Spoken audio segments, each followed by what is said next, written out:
Hey guys, welcome back to the channel. Today, the subject of our tour is Museum Station, one of the subway stations on the downtown portion of the TTC Yangtze University Spadina line, and perhaps one of the most unique stations on the entire subway system due to its specially themed platform. Come hop on a Line 1 train with me, and let's go take a look.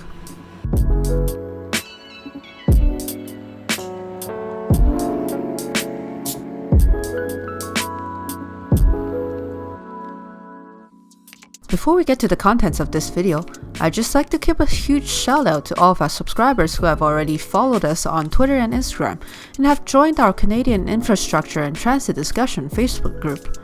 We're having lots of wonderful transit related discussions over on those platforms, and we would love for more of you guys to join us over there to talk to us. Now, back to the regular programming of our channel. Museum Station is located near the intersection of Bloor Street and Queen's Park, and it is the first station south of St. George, where lines 1 and 2 interchange on the west side. We arrive at the station on the southbound train heading towards Union, and we are immediately greeted by the beautifully decorated center platform that is the signature part of the station.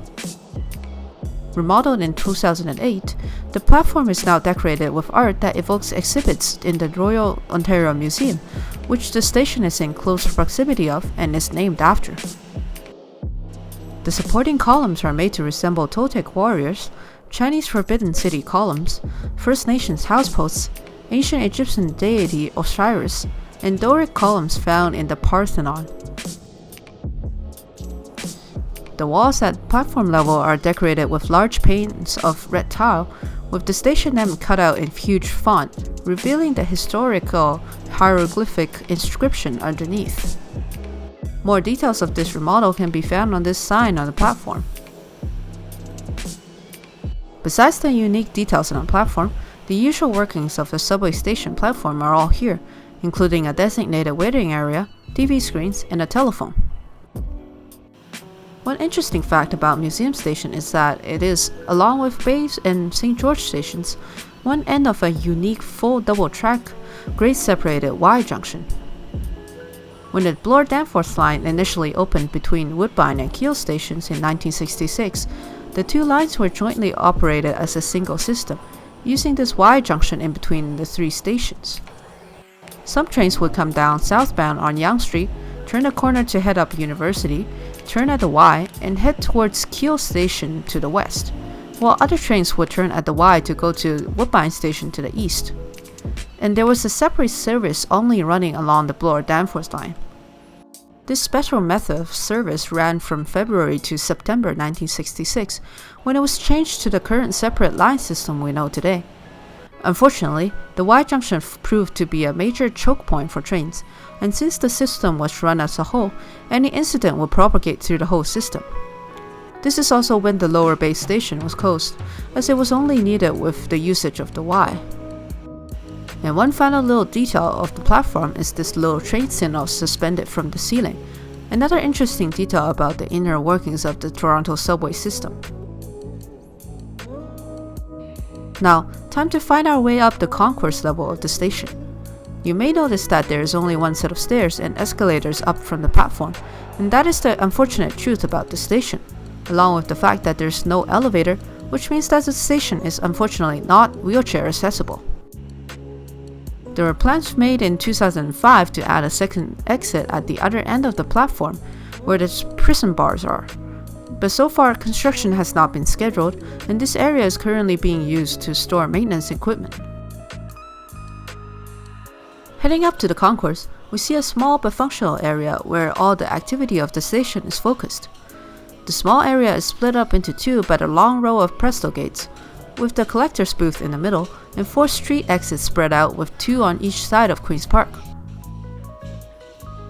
This massive map of the TTC system and the surrounding area would help tourists and visitors to get around the sprawling downtown of Toronto. Heading up first through one of the parallel exits on the west side of Queen's Park, we find the first and the most significant landmark surrounding the station, the Royal Ontario Museum, or the ROM, and of course the station's namesake. This massive museum is one of the largest in North America and the largest in Canada, containing exhibits on art, world culture, and natural history. Walking over onto Bloor Street will give you an even better look at the whole of the museum, along with the Crystal, an artsy but controversial recent addition to the museum. But I personally dig it a lot as it contrasts very nicely with the historical museum building. The museum is a great place to visit during the summer months, with lots of fun for everybody in the family, and these feathery friends certainly agree with that sentiment as well. Also on this side of Queen's Park is our first encounter with University of Toronto buildings. Most of the surrounding lands are owned by the university, and on the west side here you will be able to find buildings for the faculties of law and music, creating nice vibes ripping off the museum. To get to the east side of Queen's Park, pedestrians are encouraged to use the station Concourse, as the street is very busy with no median, so let's head across now. The south end of this area is occupied by Victoria University, one of the colleges in the college system of U of T.